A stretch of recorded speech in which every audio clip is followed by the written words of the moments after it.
legalizefreedom.com. Why are we here? Where do we come from? Where are we going? From the nature of reality to the future of humanity. Listen without limits. Unchain your brain. Change your thinking. Change your life. legalizefreedom.com.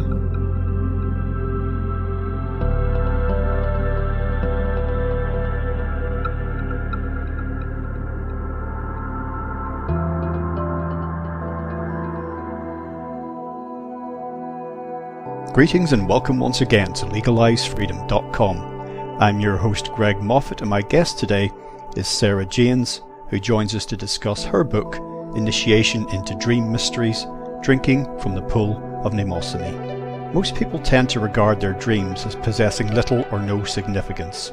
Randomly generated mind movies which sometimes feature people, places and events from their daily lives. Others, however, imbue dreams with utmost significance, seeing within them profound reflections and understanding of waking reality. The latter approach is certainly closer to how humanity has interpreted dreams throughout recorded history. It is apparently only in recent times, as militant materialism has become the dominant paradigm, that dreams have been relegated to the same backwater as consciousness itself, mere epiphenomena of a purely biological brain. But things are changing. As cutting-edge consciousness research and advances in quantum physics continue to reveal a fundamentally interconnected cosmos, levels of reality beyond the five-sense three-dimensional, such as the dream space, are beginning to reassert their importance in our so-called waking lives. At the same time, however, dreams are in danger. The all-pervasive electromagnetic fields of modern technology and toxicity from diet, drugs, legal or otherwise, and the wider environment are rapidly diminishing both the conscious and subconscious mental capacities of millions. Initiation into dream mysteries, therefore, is a timely wake-up call for us all. Hello and welcome, Sarah. Thank you so much for joining us today on legalizefreedom.com. Thanks for having me, Greg. Sarah, today we're going to be discussing your book, Initiation into Dream Mysteries, Drinking from the Pool of something that you're just about to pronounce for me and tell me about. So explain that and just give us a little potted bio for listeners who haven't encountered you before. So it's drinking from the pool of Mnemosyne, who's the personification of remembrance. She's an ancient Greek titaness, and she is the goddess of memory, of eloquence, of eruditeness. She's also the mother of all of the muses, so she's the sort of original source of inspiration, and she is the daughter of Gaia, Earth, and Uranus, heaven. So I've been interested in lucid dreaming ever since I was a kid. I loved lucid dreaming as a child. I can remember really early dreams I had. So it's kind of been an ongoing theme and motif throughout my life. And then just sort of over the decades, I've been doing lots of research. I've always kind of followed dream themes and motifs. I love dream films and art, anything to do with dreams, I tend to pick up books about dreams and watch films that are about dreams. And I love surreal art and magical realism and all these kinds of things. And then in the last maybe 15 years, I've been researching the culture of sleep temples in particular in Greece and Egypt and the ancient Near East. And so this book is the kind of fruit of that research, I guess. So trying to track to some extent chronologically the evolution of the dream as a form of medicine or a cure in the Western esoteric tradition. Now, I've said in many interviews that I've done on many topics, I've mentioned my early experience of dreaming as a child and talking to adults about this, particularly if I had a dream that was disturbing in some way. And I remember the adult's response so clearly, basically saying that it's not real. And I remember thinking to myself, well, I had an experience last night when I slept. I dreamt. I had an experience. In what way is that somehow not real? And in later years, it occurred to me that my fascination with dreaming when I was a child was the first indication to me that the three-dimensional five-sense reality that you and I, for example, are occupying right now isn't all there is. At the very least, there was this dream space.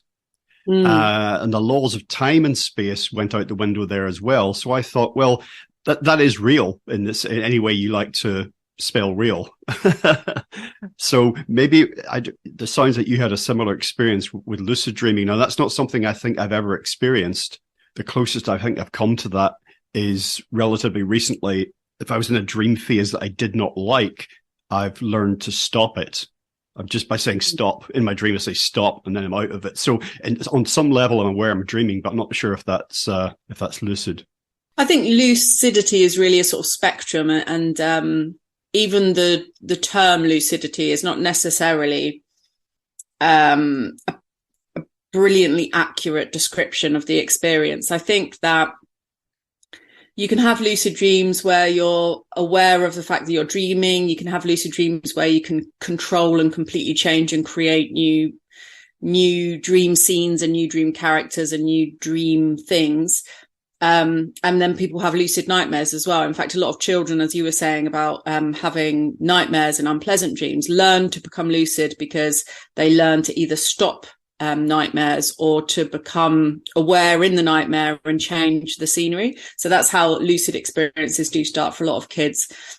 And I think my feeling with dreaming as a child was not necessarily that it was real, but that it gave me this sense of some time space, as you say, being malleable, and that could even potentially transfer into waking reality as well. Because with dreams, you definitely get this sense that the material world of the dream is malleable and will change and morph in response to your will and desire or your own imagination. So I always really loved that aspect of lucid dreaming. The fact that you can kind of manifest what you want in the dream space, I thought was a really kind of gave you a sort of feeling of omnipotence and power in dreaming. You know, as a student of what's generally called New Thought, it occurred to me a long time ago, and this is something that I've tried to apply to my life, my waking life, is that what I aforementioned 3-dimensional 5-sense reality that we're occupying is actually a lot more malleable than we believe it to be, has a lot more in common with the dream space. I don't really see the two things as separate at all. No, I think you're right. That it's interesting what you say about the new thought idea and this idea of law of attraction and manifesting things that you want into your own reality. And I think dreams are a perfect kind of incubatory realm to get the ball rolling on that front, because, you know, especially if you're able to fall into a dream from a state of wakefulness so that you don't lose that kind of thread of consciousness, you become aware of the fact that as you're kind of drifting through your hypnagogic reverie, that whatever you're thinking about, whatever you start to move with in terms of scenery and action and objects in the dream space become part of this dream reality once you're in a dream proper. So I think that dreams are a really good tool for working that kind of law of attraction, manifestation magic, definitely. Now, I think we all experience having things show up in dreams that are part of our waking life. What about the other way round? Because further to what I was saying, I remember really clearly, this would have been in the late 1980s, having persons appear as yet unknown to me in a dream. And I desired to have, repeat the experience of that dream. So I was able to go in a subsequent occasion to almost regenerate that dream space, go back into that. And then what seemed to me to be this person showed up in real life, as it were, not point for point, but it was kind of like, hang on a minute, this is the person from the dream that I deliberately repeated, as it were, or seemed to deliberately re-manifest.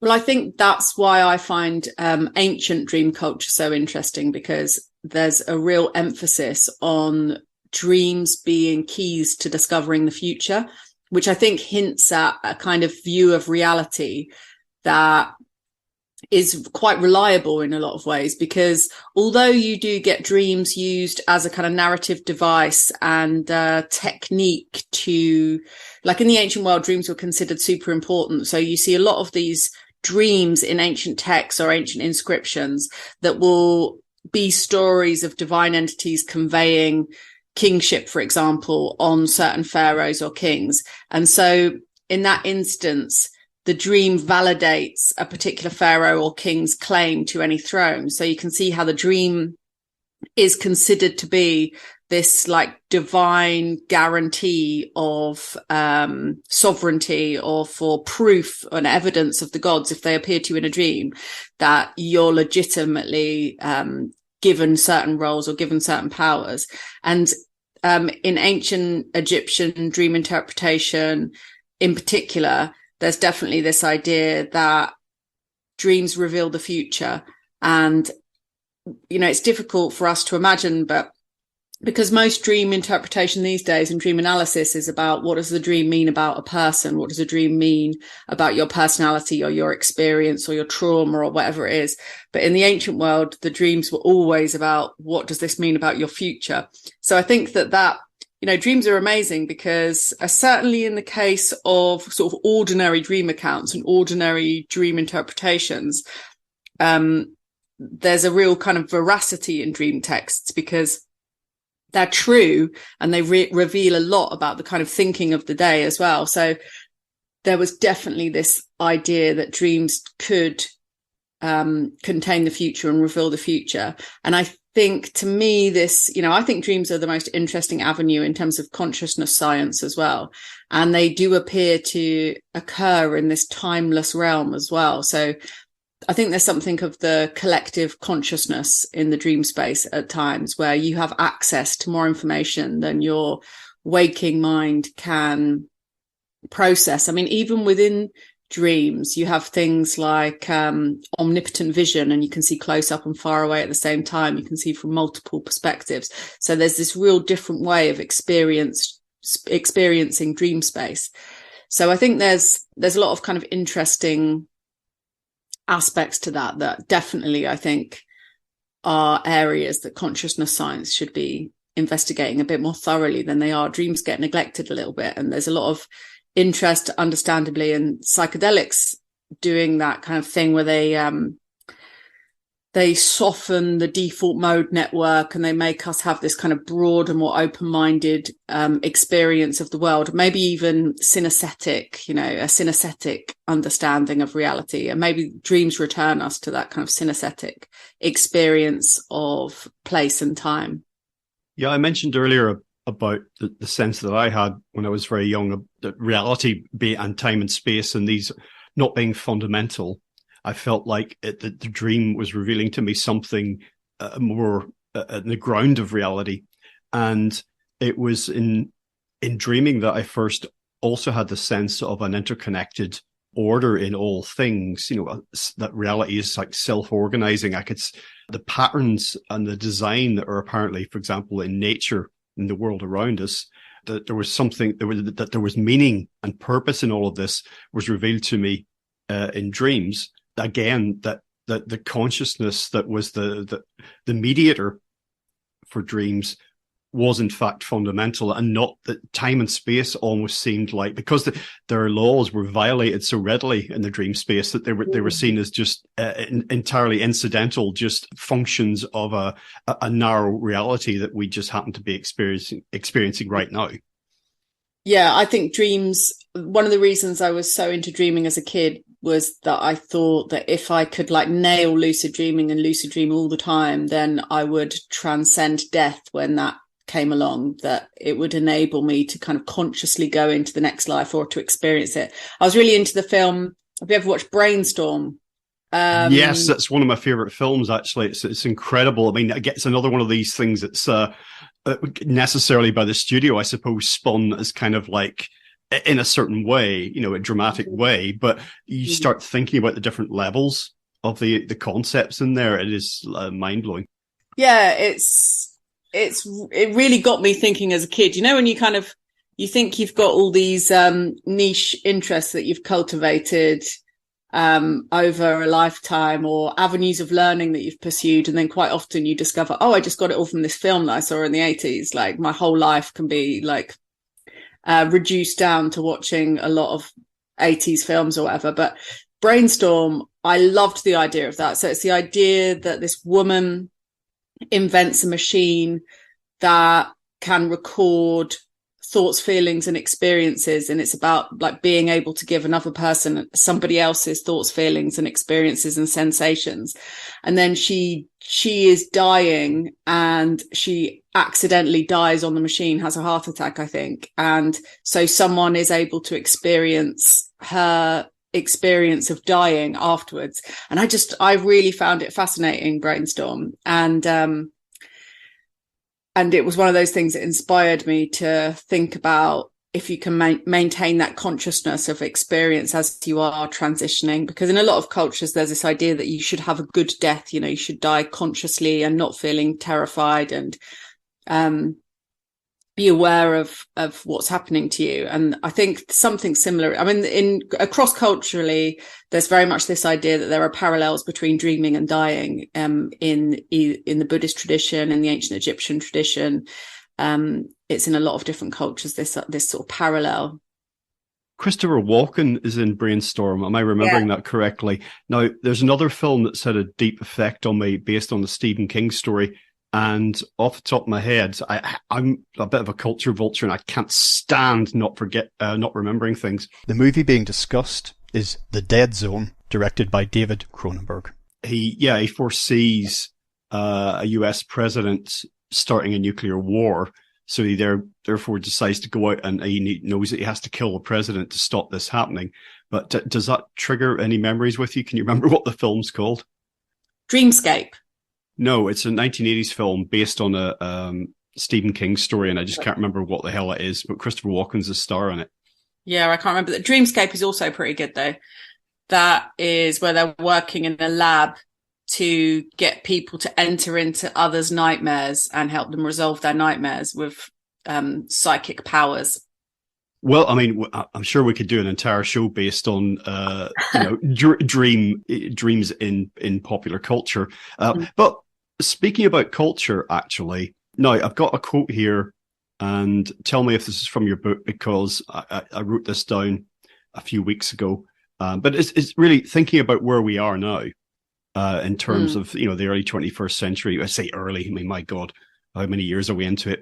Here we go. Quote, "When the force of cosmic consciousness is weak, when we are cut off from the divine dimension of life, humans become confused. We contrive ever new, complex, artificial ways to seek joy, to give life value, and to find some meaning within it."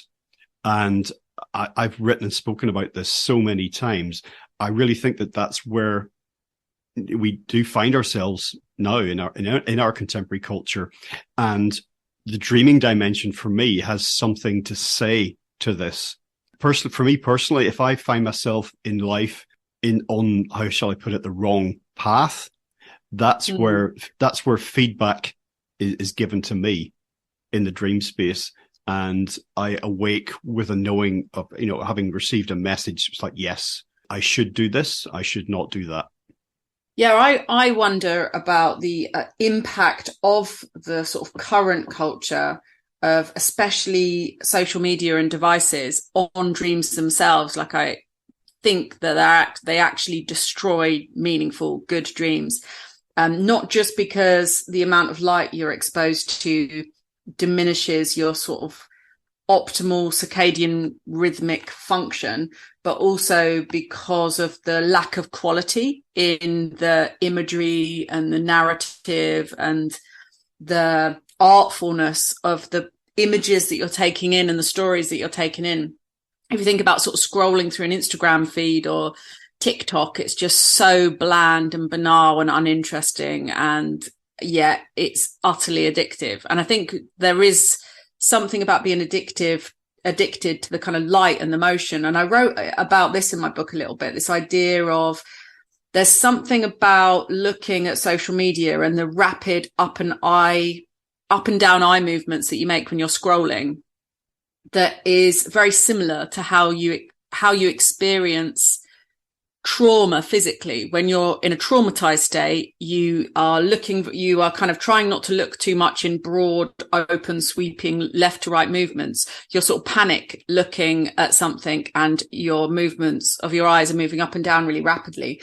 And in EMDR, which is this eye movement therapy to help integrate, process, relieve trauma, you have to retrain yourself to not make those traumatic eye movements. So I think we're sort of weirdly accidentally traumatizing ourselves every day by looking at social media in the way that we do.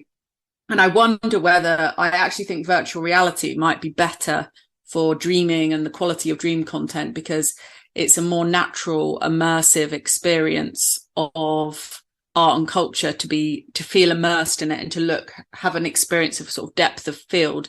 So yeah, I think that could be an interesting forward development for our culture, and that virtual reality might actually be quite conducive to dreaming and lucid dreaming. Yeah, that's something that, again, we could probably spend a couple of hours on. I have grave concerns about developments in that direction, reflecting a lot of what you just said about electronic media and our sort of 24/7 immersion in this sort of a media matrix and electronic sound and light. But again, that might have to keep for another day. But the phrase dreams are in danger, I don't know if that, again, is straight from your book. I find in conversations that I have with people who are a lot younger than myself, for example, a generation younger or beyond, that they have less, however many words you want to pull out of the dictionary, less interest, less engagement. They see less significance in their dreaming experience. It seems to be ever more incidental. But as I mentioned at the top of the hour, it was something that to me, when I was young, as has continued throughout my life, was of incredible significance and importance, and something that could occupy most of my thoughts for 24 hours after the experience. But that seems to be, for whatever reason, some of the things that you hinted at, perhaps, but for whatever reason, seems to be in decline. Yeah, I think that's true. I get a lot of people coming to workshops that don't remember their dreams at all, or they dream that they're just at work all day, or they dream that actually looking at their phone, scrolling through Instagram.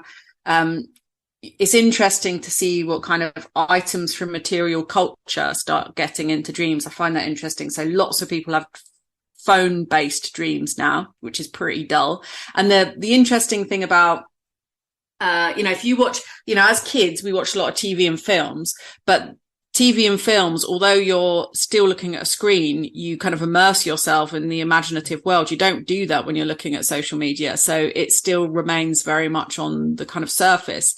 So it manifests in the dream state as a device, not as a sensory immersion. Whereas if you watch a lot of films, you'll have dreams that are inspired by those films. So you'll find yourself in the world of the film or in a version of the film. And even if it might not be immediately recognizable as that film, there'll be elements of it that, if you write it down in particular, you can see that it has been inspired by the films that you've watched. So social media in particular is really bad for dreams in terms of quality and content. And I think you need good quality and content in order for a dream to be meaningful and to feel worth getting interested about. Like you were saying, a lot of people don't really think about their dreams. They're not very meaningful to them. But when you do have a really meaningful dream, and this is the thing I also like about this appreciation for dreams in the ancient world, is there was this distinction between kind of ordinary dreams, mundane human dreams, and divine dreams, in which you encountered a divine being, or you had a revelation about the future, or you went to the realm of the dead. There was very much this sense that dreams were a portal into some other realm, and that realm was where gods and goddesses and divine beings and the deceased also existed. Yeah, the dream space seems to me, in all the study that I've done around consciousness research and ideas about the fundamental nature of reality, the dream space seems to have something in common with pre-life and post-life, you know what I mean? Like life beyond life, as it were. Yeah. Almost, babies spend an extraordinary amount of time in REM sleep, and I think they're kind of laying the foundations for their personality, and probably it is a transitioning process, as you say, going from that pre-life consciousness to post-life consciousness. As in babyhood, you dream for 8 hours out of every 24, which is a huge amount in comparison with grown adults. So there definitely is a requirement of dreaming. Dreaming seems to be fundamental in terms of knowing and developing into an individual. You have a daughter. What do you talk about in terms of her dream experience? Like, I don't know if you've talked to her about dreaming from when she was very young until the present day. I'd just be interested to hear about that in the light of what we've been talking about with, the quote unquote younger generation. My daughter's called Indy, and she's very old school, actually. She's sort of like an 80s child. She's got like an old cassette Walkman. She doesn't really go on her phone very much. And she just seems to have chosen to be like that. She's an only child, and maybe that's got something to do with it, because she doesn't sort of feel like she has to go off into her room and go on her devices. She likes making stuff. She's into kind of 80s culture and films. So I think that influences her dreams. And we do talk about dreaming and lucid dreaming, and I try like doing lucid dream incubation techniques with her and things like that. But it was really fun, because for ages she was telling me she didn't have interest in dreams, or she couldn't remember her dreams. And then when she started to have lucid dreams, she got really excited about it. So I think that's the thing with lucid dreaming, is you just need one experience to inspire you. And then they do, you then know what a lucid dream feels like. And so it's easier to get back to that place again. Yeah, it's not something that I've actively tried to incubate. Maybe I need to be more proactive if I wanted to start lucid dreaming. I'm an only child as well, and what you just said does resonate with me on a number of levels. Now, in a lot of your book, you're talking about previous civilizations, how humans were different in the past, how our experience of reality differed in millennia gone by, and in the light of what we were talking about with our modern civilization, it seems that whether it's from dreams or, earth energies, or going back to a time when there was much less sound and light and distortion in the natural environment than there is now, that our perception of reality was different. And perhaps there's something that's kind of blocking that now, that's getting in the way of it, whether it be dreams or any other sort of experience of sensitivity.